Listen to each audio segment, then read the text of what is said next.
સરથાણામાં લુખ્ખા તત્વોનો આતંક, વોચમેનની ટોકાટોકી બાદ બાઇક સળગાવ્યું, આરોપી ઝડપાયો।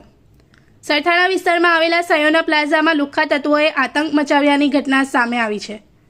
માહિતી મુજબ પ્લાઝામાં ડ્યુટી પર રહેલા વોચમેન દ્વારા એક ઇસમને સિગરેટ પી દિવાસળી ફેંકવાની ના પાડતા યુવક ઉશ્કેરાઈ ગયો હતો।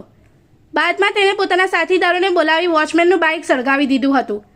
બાઇકમાં આગ લાગતા ઘટનાની જાણ સુરત ફાયર અને ઇમરજન્સી સર્વિસને કરવામાં આવી હતી।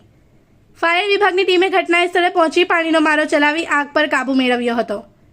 ઘટનાના સીસીટીવી ફૂટેજના આધારે સરથાણા પોલીસ સ્ટેશને કાર્યવાહી હાથ ધરી આરોપીને ઝડપી પાડ્યો છે। બાદમાં પોલીસે આરોપીને બનાવ સ્થળે લઈ જઈ ઘટનાનું રિકન્સ્ટ્રક્શન પણ કર્યું હતું। આ સમગ્ર મામલે પોલીસે આરોપી સામે કાયદેસરની કાર્યવાહી હાથ ધરી છે।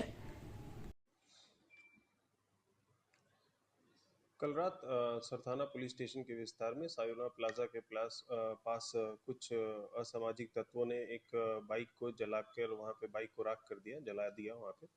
और इस पे जैसे ही पुलिस को ये बात पता चली, तुरंत ही पुलिस एक्टिवेट होके वहाँ पे जो भी ये असामाजिक तत्व लुक्खा है उसको खोजने के में पुलिस लग गई। और रात को ही एक आरोपी को हमने पकड़ लिया था और सुबह भी अभी हमने एक दूसरे आरोपी को भी पकड़ लिया है। दोनों के ऊपर कानूनी कार्रवाई की जा रही है और जो स्थल पे हम उनको लेके जा रहे हैं और वहाँ पे डेमोन्स्ट्रेशन करवा रहे हैं कि उन्होंने कैसे ये काम कैसे किया।